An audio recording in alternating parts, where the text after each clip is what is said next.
Bonjour, je suis Natacha, enseignante à l'Institut français, et je voudrais vous présenter le deuxième roman de l'auteur français Édouard Louis, Histoire de la violence, paru en 2016 aux éditions du Seuil. Écrivain reconnu pour son livre En finir avec Eddie Bellegueule, il met en avant ses expériences dans des romans qu'on pourrait qualifier d'autofiction.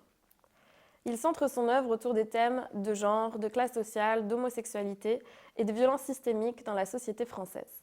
Dans Histoire de la violence, il fait le compte-rendu d'une expérience traumatisante qu'il a vécue quelques années auparavant.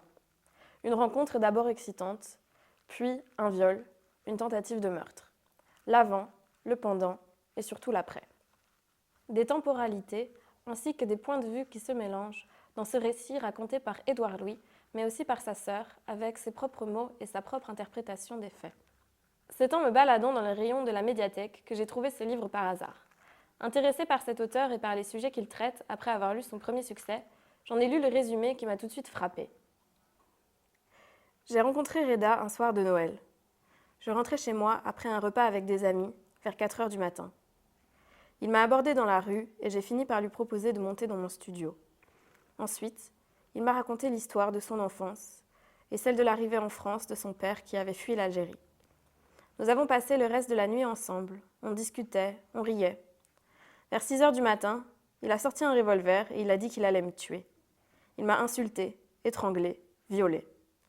Le lendemain, les démarches médicales et judiciaires ont commencé. Plus tard, je me suis confiée à ma sœur. Je l'ai entendu raconter à sa manière ces événements. En revenant sur mon enfance, mais aussi sur la vie de Reda et celle de son père, en réfléchissant à l'émigration, au racisme, à la misère, au désir ou aux effets du traumatisme, je voudrais à mon tour comprendre ce qui s'est passé cette nuit-là, et par là, esquisser une histoire de la violence. Dans ce récit presque en huis clos, et avec la plume juste et tranchante qu'on lui connaît, Édouard Louis n'épargne pas au lecteur la violence et la dureté des faits, mais il ne le fait jamais gratuitement ou par pur voyeurisme. Il part d'une expérience personnelle lourde et traumatisante pour déployer toute une réflexion sur des dynamiques psychologiques et sociétales importantes. L'auteur évoque, lors d'un passage à la grande librairie, la nécessité d'écrire ce livre comme une tentative de récupérer son expérience, mais aussi de combler l'écart entre la réalité de la violence dans la société et le récit qu'on en fait en littérature. C'est d'ailleurs là toute la force de cet auteur dans l'ensemble de son œuvre. Il explore ces thèmes de l'intérieur avec un recul honnête et juste, comme peu le font en littérature française.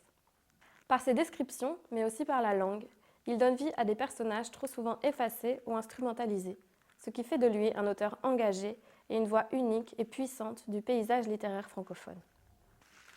Et si vous voulez entendre l'auteur parler de ces thèmes, il sera invité par l'Institut français le vendredi 14 juin lors d'une rencontre à l'occasion de la Queer Week.